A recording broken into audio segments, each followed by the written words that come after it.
Hello friends, this is Sanjay Kumar और आप देख रहे हैं स्मार्ट स्टडी। आज का हमारा पॉइंट, इसके पहले का मैंने आपको बता दिया था। इसके पहले का पॉइंट हमने बताया था separation of component of air. कुछ जो हमारा एयर्स हैं उसे हम कैसे सेपरेट करते हैं। आज का हमारा पॉइंट है how can we obtain pure copper sulphates from an impure sample. हमारे पास जो एन इम्प्योर सैंपल है, एक कोई इम्प्योर सैंपल है, उसमें से कॉपर सल्फेट को कैसे हम अलग कर सकते हैं, है ना।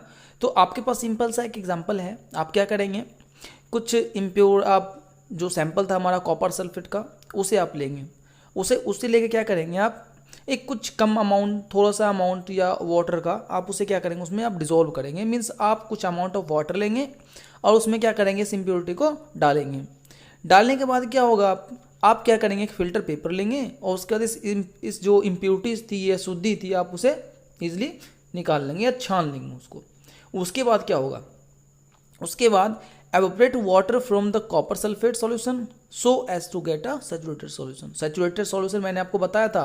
अगर देखिए ये सब छोटे छोटे पॉइंट्स हैं, अगर आपको पता नहीं होगा तो आपको ये लेक्चर बोरिंग लगना शुरू हो जाएगा।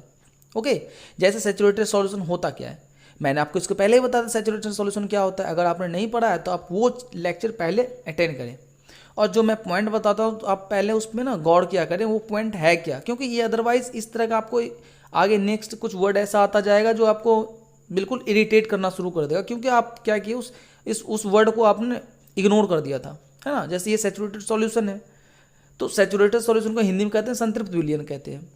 तो आपने नहीं देखा है तो प्लीज़ पहले वाला लेक्चर आप जा करके देख लें। डिस्क्रिप्शन बॉक्स में आपको लिंक है, उस लिंक से आप जा करके इजली देख लें। ओके, सो हम बिना टाइम वेस्ट किए हम आगे बढ़ते हैं। अब मैंने आपको क्या बताया कि आपको अगर सैचुरेटेड सॉल्यूशन चाहिए या संतृप्त विलयन चाहिए, उसके लिए क्या करेंगे आप कि जो इम्प्योरिटीज़ थी, इम्प्योरिटीज़ में से क्या करेंगे, आप एवोपरेट कर देंगे। किसे, वाटर को। अगर आप वाटर को एवोपरेट कर देंगे तो आपके पास क्या आ जाएगा, सैचुरेटेड सॉल्यूशन आ जाएगा। ओके, यहाँ तक आप क्लियर है। अब नेक्स्ट पॉइंट क्या कहते हैं, cover the solution with a filter paper and leave it undisturbed at room temperature to cool slowly for a day. Means क्या करना है इसको, अब हमने छान लिया। छानने के बाद जो हमारे पास सॉल्वेंट बचा है, सॉल्वेंट का मतलब हो गया क्या, आपका विलियन। ओके, ये छोटे छोटे वर्ड्स है, ये बिल्कुल आप ध्यान रखें, ठीक है। सॉल्यूट क्या होता है, सॉल्वेंट क्या होता है, सॉल्यूशन क्या होता है, डाइल्यूट क्या होता है, ये सब वर्ड था, मैंने आपको बताया था। सॉल्यूट क्या था, सॉल्यूट विलेय था हमारा, सॉल्वेंट क्या था आपका, विलियन था, सॉल्यूशन क्या है, सांद्रण था। ये सारा चीज़ मैंने आपको बताया था, आप बिल्कुल आप ध्यान से देखा करें। ओके, अब बात आती है क्या, आपने क्या किया, जो आपने विलियन को या फिर सॉल्यूट को क्या किया, सॉल्वेंट को क्या किया था, आपने उसे छान के रखा था। उसके बाद आपने क्या किया, उसे कुछ टाइम के लिए छोड़ दिया, ठंडे मतलब रूम टेम्परेचर पे आपने क्या किया, उसे छोड़ दिया। छोड़ने के बाद क्या, उसे ठंडा करने के लिए आप जब रख दिए थे, उसे आपने क्या किया, एक कवर कर दिया था। कवर करने के बाद क्या हुआ, आप देखेंगे क्या कि जो कॉपर सल्फेट है ना, वो जो एक चाइना डिश था उसके ऊपर इकट्ठा हो गया, है ना। जो एक चाइना डिश था, चाइना डिश के ऊपर क्या हुआ, वो कॉपर सल्फेट इकट्ठा हो गया, क्योंकि आपने कुछ टाइम के लिए क्या किया था, उसे छोड़ दिया था, ठीक है। अब कॉपर सल्फेट जो है वो क्या हुआ, जो हमारा चाइना डिश था, उसका कॉपर चीनी मिट्टी जो प्याली है उसके ऊपर इकट्ठा हो गया। तो इससे क्या हुआ, हमारा जो कॉपर सल्फेट का एज ए क्रिस्टल फॉर्म, है ना, जो क्रिस्टल फॉर्म में क्या हुआ, हमें वो जो कॉपर सल्फेट है वो मिल गया। तो इस प्रोसेस को क्या कहते हैं, this process is called crystallisation. इस प्रोसेस क्या कहते हैं हम, क्रिस्टलीकरण कहते हैं। ओके, यहाँ तक आपका क्लियर है। अब देखिए एक बात आती है, the crystallisation method is use to purify solid. जो क्रिस्टलाइजेशन मेथड होता है ये हम मोस्टली यूज किसके लिए करते हैं, सॉलिड को प्यूरिफाई के लिए यूज करते हैं। जो सॉलिड को प्यूरिफाई करना होता है ना, तो हम क्या करते हैं, क्रिस्टलाइजेशन मेथड का यूज करते हैं। जस्ट लाइक आप देखते होंगे, सी वाटर है, सी वाटर में से हमें क्या मिलता है, सॉल्ट मिलता है। आपको पता होगा सी वाटर में से ही क्या मिलता है, हमें सॉल्ट मिलता है ना। सी वाटर में से क्या मिला, हमें सॉल्ट मिला। तो सॉल्ट जो सी वाटर से मिला, हमें कैसे मिला, हमने क्या किया, उसका क्रिस्टलाइजेशन किया, है ना। तो क्रिस्टलाइजेशन मीन्स क्रिस्टलीकरण करके हमने क्या किया, उसे ईजिली अलग कर लिया, या फिर उनकी इम्प्योरिटीज़ को हमने क्या किया, इजिली रिमूव कर दिया। तो ये प्रोसेस कैसा था, ये क्रिस्टलाइजेशन प्रोसेस था, जिस प्रोसेस का हमने यूज़ किया था। ओके, अगर कोई भी सॉलिड जो हमारा इम्प्योरिटीज में सॉलिड है प्रेजेंट है वो हमें रिमूव करना है, तो we will have to use this process. नाम क्या है इसका? क्रिस्टलाइजेशन प्रोसेस, जिसे हिंदी में कहते हैं क्रिस्टलीकरण प्रोसेस कहते हैं। देखिए, अगर हम इसे अदर तरीके से करना चाहे तो हम इसे हीटिंग करके भी कर सकते थे, एवापोरेट करके भी कर सकते थे, लेकिन क्या होता है इनसे जो सॉलिड्स है हमारा वो क्या होना शुरू हो जाएगा, क्योंकि मेल्ट होना शुरू हो जाता है। इस वजह से हम क्या करते हैं इसमें एक नेचुरल तरीके से या फिर हम ये कह सकते हैं प्राकृतिक तरीके से करना शुरू करते हैं। इसका एप्लीकेशंस क्या है, या अनुप्रयोग क्या हो सकता है इसका, हम ये देखते हैं। Purification of salt that we get from sea water, जब हम समुद्र का जल है उससे क्या करते हैं, हम नमक को क्या करते हैं, हम शुद्ध करते हैं। या फिर आपने ये देखा होगा कि कोई एक इम्प्योरिटीज़ है उसमें से क्या करना होता है, हमें फिटकरी जो हमारा होता है, एलम होता है, उसे क्या करते हैं, हम अलग करते हैं, है ना। ये सब हमारा एप्लीकेशंस है। इसके अलावा भी क्या होता है, अब तो हमने तो ये सिंपल सा क्या किया, एज ए नेचुरल तरीके से, नेचर के तरीके से किया है ना। अब मतलब ये प्राकृतिक तरीके से हमने किया है। और आज की डेट में क्या हो गया, आज डेट में आप लोग जैसे अपने घर में पानी पीते होंगे, ड्रिंकिंग वाटर है, तो क्या ये नेचुरल तरीके से प्यूरिफाई किया जाता है? नहीं, इनका क्या होता है प्रोसेस, एक जो मॉडर्न साइंटिस्ट आए इसने क्या किया, कुछ अलग अलग इनमें डिस्कवर किया ना, और किस तरह से प्रोसेस से ये क्या करना, प्योरीफाई करना शुरू किए थे। एक एग्जाम्पल मैं आपको दिखाता हूँ कि जो हम जो पानी पीते हैं तो इनका ये देखिए, आप ये पिक्चर दिख रहा है, water purification system in water work. देखिए, water purification system in water work, जो हमारा वाटर जो होता है वो प्योरीफाई हम कैसे करते हैं, किस तरीके से करते हैं, वो सिस्टम क्या है, ये सिस्टम आपको दिखाई दे रहा होगा, है ना। अब इसको हिंदी में आप ये कह सकते हैं कि जलघर में जल जो शुद्ध करते हैं, है ना, कैसे करते हैं। एक रिसीवर होता है जिसे आप जल भंडार कह सकते हैं। यहाँ पानी का क्या होता है, इसमें इम्प्योरिटीज़ वगैरह सारा है।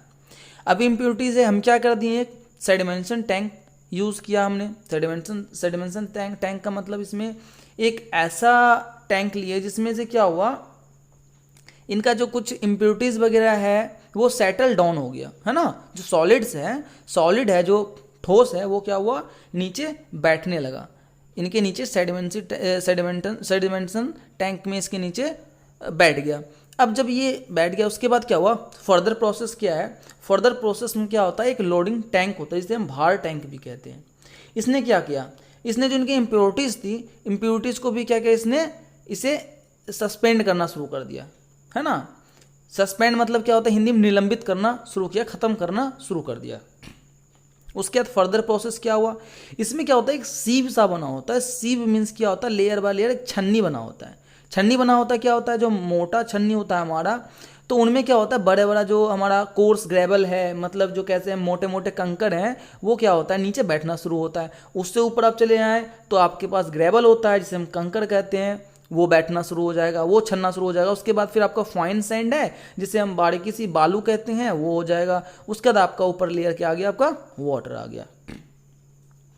तो इस प्रोसेस से होकर गुजरते ही, जैसे गुजरा ये, तो यहाँ से तो ये प्योर हो गया, है ना। यहाँ से क्या हुआ, ये फिल्ट्रेशन टैंक से फिल्टर होकर के निकला।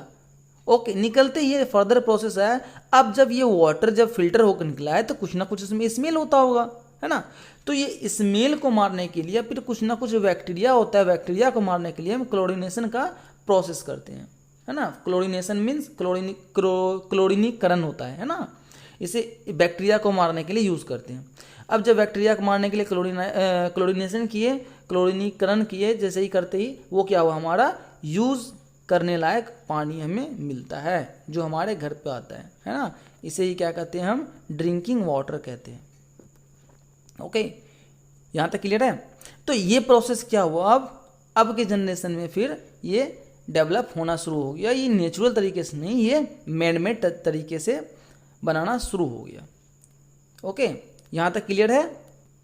देखिए, फिजिकल एंड केमिकल चेंज क्या होता है। फिजिकल एंड केमिकल चेंज, भौतिक और रासायनिक परिवर्तन। आप लोगों को पहले से ही पता होगा फिजिकल चेंज क्या होता है या केमिकल चेंज क्या होता है। फिजिकल चेंज का मतलब हम ये कह सकते हैं, जैसे आप सपोज दैट देख लें, किसी भी चीज़ का कलर होता हो, है ना। देखिए, किसी भी चीज़ का आप कलर देख लें, हार्डनेस देख लें कैसा वो मजबूत होता है ना, उनका देख लें। रिजिडिटी मतलब होता है कि दृढ़ता कितना वो मतलब ये कह सकते हैं ना कि वो स्लिप ना करे, स्कीड ना करे, रिजिड कितना है वो। फ्लूइडिटी मतलब ये कितना बह सकता है। तो fluidity, density, melting point, boiling point etcetera. Means density हो गया आपका घनत्व, मेल्टिंग पॉइंट हो गया आपका जो कहते हैं ना कि क्वथनांक होता है, सॉरी हाँ क्वथनांक होता है, ठीक है। और ये आपका बॉइलिंग पॉइंट क्या होता है, द्रव्यमांक, सॉरी द्रव्यनांक, मेल्टिंग पॉइंट द्रव्यनांक होता है, बॉइलिंग पॉइंट क्या होता है आपका क्वथनांक होता है। तो ये सारा क्या है आपका फिजिकल क्वांटिटी। फिजिकल क्वांटिटी का मतलब या फिजिकल चेंज का मतलब आप लोग सिंपल तरीके से ये याद रख लें, जिस चीज़ को हम वापस से फिर से पा सकते हैं। मीन्स कहने का मतलब ये है कि कोई ऐसा प्रोसेस हो अगर उस चीज़ को चेंज करने के बाद फिर से वापस उस चीज़ को हम पा सकते हैं। जैसे सपोज दैट आपने क्या किया, आइस क्यूब को मेल्ट करना शुरू किया, मेल्ट करते ही क्या बन गया, ये वाटर बन गया। वाटर को आपने और हीट दिया तो देते ही क्या बन गया, ये वेपर बन गया। वेपर बना, अब आपने क्या किया, प्रोसेस को फर्दर रिपीटेशन किया आपने, फिर आपने रिपीट करना शुरू किया, वापस से उल्टी दिशा में करना शुरू किया। वेपर था, वेपर को आपने क्या किया, कूल करना शुरू हुआ, वाटर बन गया। ये वाटर कूल किया आपने, आइस बन गया। मीन्स ये प्रोसेस कैसा कहलाया, ये चेंज कैसा कहलाया, फिजिकल चेंज कहलाया। इनके जस्ट अपोजिट क्या है, केमिकल चेंज। केमिकल चेंज उसमें कहते हैं जब हम कोई भी चीज़ को पुनः उसी की अवस्था में ना प्राप्त कर पाए, उसे क्या कहते हैं हम, केमिकल चेंज कहते हैं या रासायनिक परिवर्तन कहते हैं। फिजिकल के मीन्स मैंने बता दिया भौतिक परिवर्तन क्या होता है, और केमिकल चेंजेस का मतलब रासायनिक परिवर्तन क्या होता है। रासायनिक परिवर्तन में आप सिंपल से एग्जांपल लें दही का। आप क्या जो मिल्क है आपका, दूध से आपने दही बनाया, दही से क्या आप वापस से दूध बना सकते हैं, नहीं। तो ये प्रोसेस क्या कहलाया आपका, केमिकल चेंज कहलाया। बहुत सारे एग्जांपल्स हैं, ओके, तो वो आप दे सकते हैं। अब इनमें क्या आता है, इनमें ये आता है कि आप सिंपल सा ये देखते होंगे, जो आपने एक आप ये क्या आप ये देख लें, वाटर आपके पास क्या है, वाटर है, और एक साइड क्या है आपका ऑयल है। तो वाटर और ऑयल है, तो ऑयल का क्या काम है, ऑयल ये क्या करता है, एयर के प्रेजेंस में जलना शुरू करता है, तो ये क्या है, केमिकल चेंज है, ओके। एंड वाटर क्या है, वाटर हम यूज़ करते हैं, तो वाटर आप ये देखते होंगे, वाटर का मैंने एग्जांपल आपको बता दिया है ना, तो वाटर का एग्जांपल बताते हैं, आप फिर से रिपीटेशन कर सकते हैं, लेकिन ऑयल को नहीं कर सकते हैं। ऑयल एक बार बर्न हो जाएगा तो वापस से ऑयल नहीं बन सकता है। यहाँ तक आपका क्लियर है। सो हम नेक्स्ट पॉइंट डिस्कस करते हैं, what are the types of pure substance. कौन सा ऐसा जो टाइप्स है हमारा, वो क्या है, प्योर सब्सटेंस है, इस पे बात करते हैं हम। अब देखिए, एक आती है on the basis of their chemical composition substance can be classify either as element और कंपाउंड। जो किसके बिहाफ पे हम केमिकल कंपोजिशन जो हमारा सब्सटेंस होता है वो करते हैं क्लासीफाई एलिमेंट्स और कंपाउंड के थ्रू, ओके।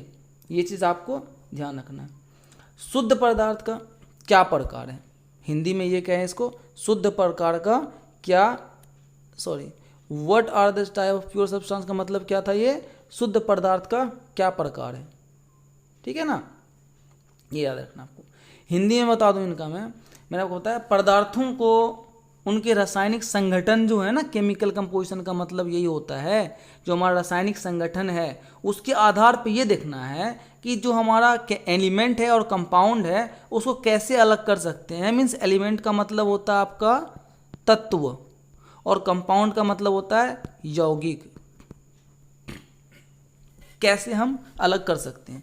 एक स्टूडेंट्स का डाउट था कंपाउंड्स का, तो मैंने उस समय उसको कंपाउंड नहीं बताया था, क्योंकि ये नेक्स्ट जो हमारा जो पॉइंट है उनमें कंपाउंड आने वाला है, ठीक है। आज हम पढ़ेंगे कंपाउंड एलिमेंट क्या है, सो आपका डाउट क्लियर हो जाएगा। सो अब देखते हैं एलिमेंट क्या होता है। एलिमेंट का मतलब क्या होता है, तत्व। तो सबसे पहले क्या कहते हैं, जो हमारे एक साइंटिस्ट थे रॉबर्ट बॉयल, हमारे एक साइंटिस्ट थे रॉबर्ट बॉयल, इसने क्या किए थे, यही एक ऐसा साइंटिस्ट थे जिसने 1661 में सबसे पहले किस चीज़ का यूज़ किया था, जो एलिमेंट, जो वर्ड था हमारा ना एलिमेंट, तत्व, उनका यूज़ किया था, ओके।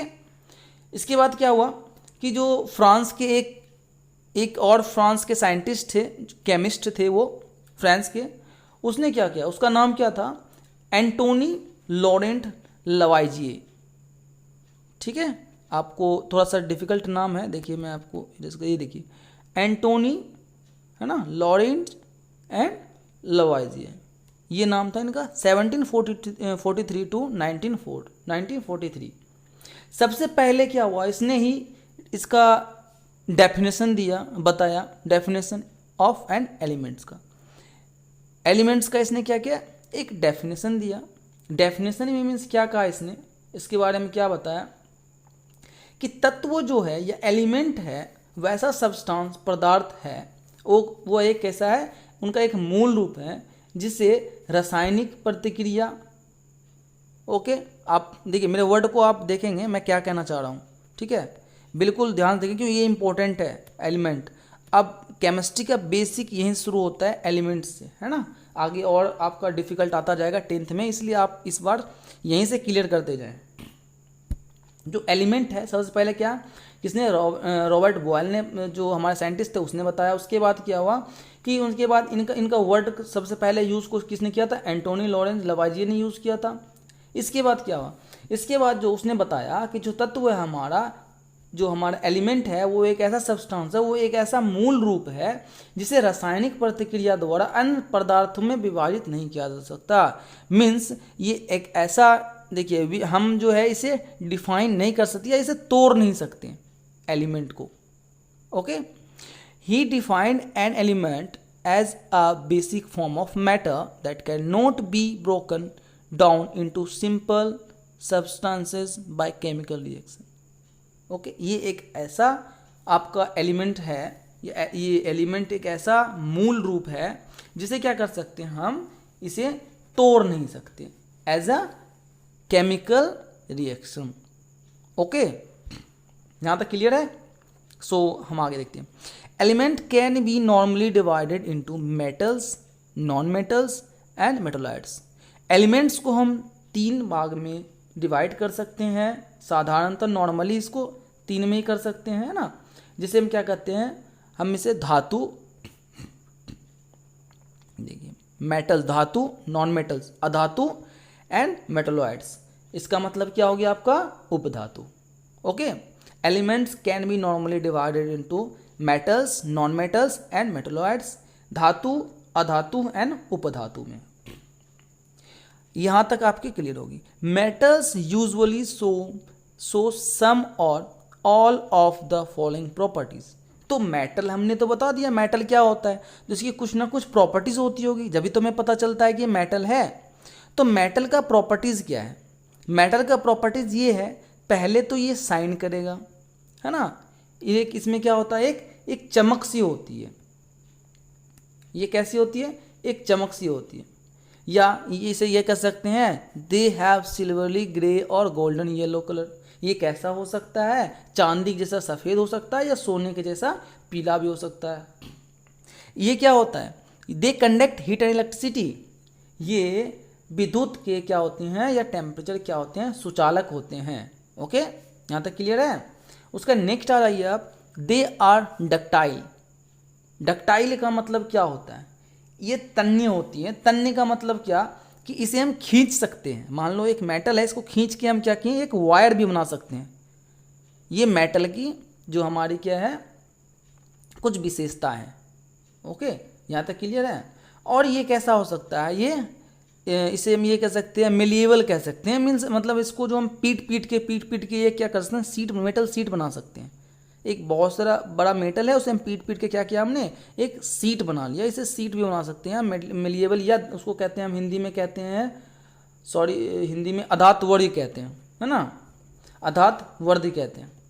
यहाँ तक आपकी क्लियर होगी। अब कुछ इम्पोर्टेंस है, इम्पोर्टेंस मीन्स some एग्जाम्पल्स हैं, जैसे आप examples of metals are gold है, सिल्वर है, कॉपर है ना। देखिए कुछ एग्जाम्पल्स है, आपको ये याद रखना है, gold, silver, copper, iron, sodium, potassium etcetera, आपके जो ये सारा क्या है मेटल्स है। ये चीज़ आपको याद रखना है, ये सारा क्या आपका है मेटल्स है। तो इनके पास क्या होता है, ये सिर्फ इसमें एक ऐसा एक एक्सेप्शन केस है जो क्या होता है, ये सॉलिड नहीं होकर के लिक्विड होता है। कौन? तो वो हमारा होता है mercury. Mercury is the only metal that is liquid at room temperature. जो मरकरी हमारा क्या है, ये मोस्ट इम्पोर्टेंट है, ठीक है। ये मोस्ट इम्पोर्टेंट क्यों है? क्योंकि ये बहुत एग्जाम में पूछा जा चुका है, बहुत एग्जाम में पूछा जा चुका है। मीन्स हम ये जितना कॉम्पिटिटिव एग्जाम्स होते हैं ना, उसमें ये सारा पूछा जाता है कि ऐसा कौन सा मेटल है जो रूम टेम्परेचर पे लिक्विड फॉर्म में होता है, तो वो क्या है, हमारा मरकरी है। ये हो गया आपकी, यहाँ तक आपकी क्लियर है। अब हम देखते हैं, मेटल हमने देख लिया, अब देखते हैं non metal. Non metal usually show some or all of the following properties. Non metal के भी अपने अपने प्रॉपर्टीज हैं, तो नॉन मेटल के क्या प्रॉपर्टीज हो सकता है, ये हम देखते हैं। They display a variety of colour. ये क्या होता है, अलग अलग कलर का हो सकता है, लेकिन उनमें क्या था, वो गुड कंडक्टर होते थे। लेकिन इनमें क्या है, ये पुअर कंडक्टर है, sorry, poor conductor of heat and electricity. ये पुअर कंडक्टर होता है, मतलब ये विद्युत का कुचालक होता है, ताप का कुचालक होता है। ये कैसा होता है, they are not lustrous, sonorous and malleable. Means ये चमकीली भी नहीं होता है, प्रतिध्वनित भी नहीं होता है, और अधात्वर भी नहीं होता है। मतलब इनका कहने का मतलब ये है कि ये ना तो इसे हम पीट करके पतला बना सकते हैं, है ना ये कैसा होता है, ये चमकीला होता है। अब देखिए एग्जाम्पल आप ले लें, हाइड्रोजन है, ऑक्सीजन है, आयोडीन है, कार्बन है। कार्बन मीन्स लाइक कोल, कोक है, ब्रोमीन है, क्लोरीन एटसेट्रा, बहुत सारे ऐसे एलिमेंट्स हैं जो कैसा है, ये आपका कहलाता है नॉन मेटल्स कहलाता है। यहाँ तक आपका क्लियर है। नॉन मेटल्स का मतलब समझ आ गया आपको। नॉन मेटल्स को हिंदी में क्या कहते हैं, उपधातु कहते हैं। और ये होता क्या है, मेन ये देखते हैं हम कि कुछ ऐसे हैं जो नॉन मेटल्स का मतलब क्या, कि जैसे देखिए हमने क्या बताया आपको कि कुछ ऐसे हैं जो सिंपल से कुछ एक्सेप्शन केस में है जो दोनों शो करते हैं, है ना। दोनों शो करने का मतलब कुछ ऐसे इनकी जो एप्लीकेशंस है जो शो होते हैं मेटल में और नॉन मेटल्स में। यहाँ तक क्लियर है। Some elements have intermediate properties between those of metal and non metals. कुछ ऐसे प्रॉपर्टीज भी होती हैं जो मेटल और नॉन मेटल के बीच होते हैं, ठीक है, जिसे हम क्या कहते हैं, मेटलॉइड्स कहते हैं। हमने पढ़ लिया था मेटल, हमने पढ़ लिया नॉन मेटल, अब हमें क्या पढ़ना है, मेटलॉइड्स पढ़ना है। मीन्स इसे पढ़ना उपधातु। हमने पढ़ लिया मेटल क्या होता है, नॉन मेटल क्या होता है। अब नॉन मेटल और मेटल के बीच के टर्म को ही हम कहते हैं क्या, मेटलॉइड्स कहते हैं या फिर उपधातु कहते हैं। एग्जाम्पल के लिए आप बोरोन ले लें, सिलिकॉन ले लें और जर्मेनियम ले लें एटसेट्रा, है ना। यहाँ तक आपका क्लियर है। आई होप सारा क्लियर होगा, क्योंकि देखिए आगे जा करके और डिफ़िकल्ट हो जाना है, इसलिए आप बिल्कुल यहाँ से हर चीज़ को क्लियर रखिए। अब देखिए एक ये की फैक्ट्स है, बहुत ज़्यादा इम्पोर्टेंट है। बहुत ज़्यादा इम्पोर्टेंट के मीन्स क्या है कि अभी तक हमें क्या पता है, the number of element known as present are more than 100। जो हमारे पास जो एलिमेंट्स है वो कितना है, 100 से अधिक है, 100 से ज़्यादा है, जिसमें से 92 हमारा जो है, सॉरी एक मिनट रुक जाइए, जिसमें से हमारा 92 जो है ये कैसा है, ये नेचुरल है, मतलब प्राकृतिक में पाया जाता है। बाकी जो है, बाकी का जितना भी है, मतलब टोटल हमारे पास क्या है अभी 118 है ना, टोटल 118 है। और 92 हमारा क्या है, जो हमने नेचुरल तरीके से लिया है, नेचर में हमें मिलता है, ठीक है। और बाकी का क्या है, जो हमारा कहाँ मिलता है, बाकी का हमने बनाया, हमने क्रिएट किया, या फिर क्या हुआ, साइंटिस्ट ने क्रिएट किया इसे। ओके, यहाँ तक क्लियर है आपका। अब हम नेक्स्ट देखते हैं कंपाउंड क्या होता है। कंपाउंड मीन्स यौगिक। देखिए आप ध्यान देखेंगे ये कंपाउंड क्या होता है। कंपाउंड क्या कहते हैं, a compound is a substance composed of 2 or more elements chemically combined with one another in a fixed proportion। Means हम ये कहते हैं कि यौगिक वो होता है जब 2 या 2 से अधिक तत्व का एक बिल्कुल कहते हैं कि बिल्कुल फिक्स प्रपोर्शन में, मतलब नियत अनुपात में क्या करते हैं, केमिकल कॉम्बिनेशन के तौर पे क्या करते हैं, हम उसे बनाते हैं। मीन्स कंपाउंड वो होता है जब हम क्या करते हैं, दो हमारे पास एलिमेंट है, दो एलिमेंट है, इनका केमिकल कंपोजिशन भी सेम है। ठीक है, केमिकल कंपोजिशन मीन्स जो रासायनिक हमारा जो रासायनिक परिवर्तन जो होता है किसी में, वो दोनों क्या है, इन दोनों में सेम है। सेम होने के कारण ही क्या होता है, ये दोनों आपस में मिल क्या बनाता है, एक कंपाउंड बनाता है, जिसे हम क्या कहते हैं, यौगिक कहते हैं। what do we get when two or more elements are combined? जब हम दो या दो से अधिक एलिमेंट्स को आपस में मिलाते हैं तो हम क्या पाते हैं, क्या पाते हैं, यही क्या पाते हैं हम, कंपाउंड, जिसे कहते हैं हम यौगिक कहते हैं। क्लियर है यहाँ आपका? ठीक है, अब देखते हैं आगे क्या है हमारा। देखिए ये आपका कुछ एक टेबल है, ये मोस्ट इम्पोर्टेंट है, इस पर आप ध्यान देंगे। मिक्सचर और कंपाउंड में क्या डिफरेंस है, what is difference between mixture and compound.